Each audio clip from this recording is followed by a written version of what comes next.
achy all over, his mouth cottony. His former partner and now boss, Jack Keller, leaned close. "You got questions?" "We got a traitor?" Jack whispered. "That or a real smart gangbanger." Boone had had another miserable night, and not only because of the constant interruptions to check his vitals. He had been nearly shot dead, and to the best of his recollection, he was on heavy doses of Percocet and OxyContin, not to mention a morphine drip.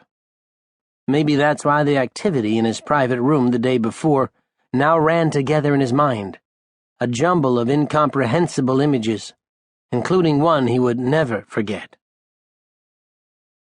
Boone had so looked forward to seeing Pastor Francisco Sosa, but now he could dredge not one memory of his visit. He had intended to tell Sosa something about him and Haley, their first kiss. The prospect of a second gave him something else to look forward to. Today's dawn brought a male nurse who seemed terminally cheerful and insisted on turning on the local news. "I wouldn't normally do this," the man said, "but Indian summer doesn't often hit us in February, does it?" Boone squinted at the TV. A few minutes after sunrise, the temperature was already pushing 50, with the possibility of 60 by mid-afternoon. And of all things, not snow but rain. Thunder showers. Would anything in Boone's life be normal ever again? "Don't get too comfortable," the nurse said, opening the drapes. "After breakfast, a physical therapist will get you up and walking." "I'm high," Boone slurred. "Remind me what comfortable means."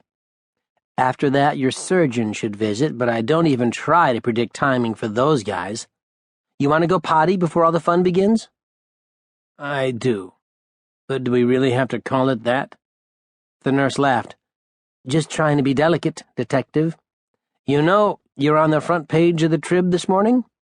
"You don't say. I'll bring you one later. Now let's do this." The nurse removed the wrappings from Boone's shins that inflated and deflated every few seconds to prevent blood clots, then slipped an anklet with rubber traction onto each foot. He helped Boone sit up and slide his legs off the edge of the bed, advising him to stay seated and get his bearings before trying to stand with his IVs attached. Days before, Boone had been in the best shape of his life, but wobbling toward the bathroom in his cursed open-back gown, aided by a nurse and hissing against pain that pushed past his drug-induced haze, he felt disjointed and twice his age.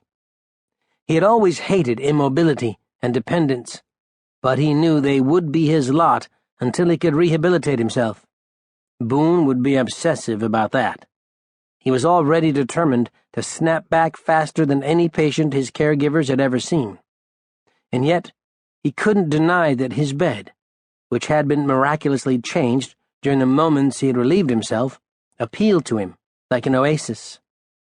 As the nurse got him situated again, Boone pressed back against the cool sheets and felt as close to comfortable as he had since being wheeled in from surgery. Something told him that wouldn't last.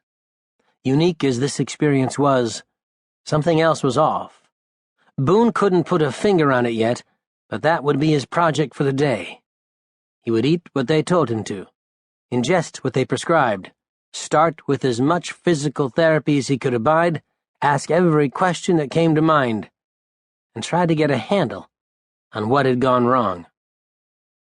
The beacon that beckoned him was Haley's next visit at the end of the day. Or might she sneak over on her lunch break?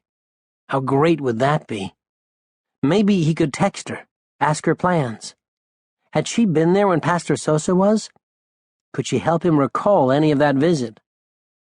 But when Boone asked for a cell phone, intending to also text an apology to Sosa for anything he might have said or done, he was informed there was zero reception in Stroger Hospital. "Interferes with our equipment." Fine. He'd call her from a landline. But first came breakfast. Swallowing was torture. Breathing remained a chore.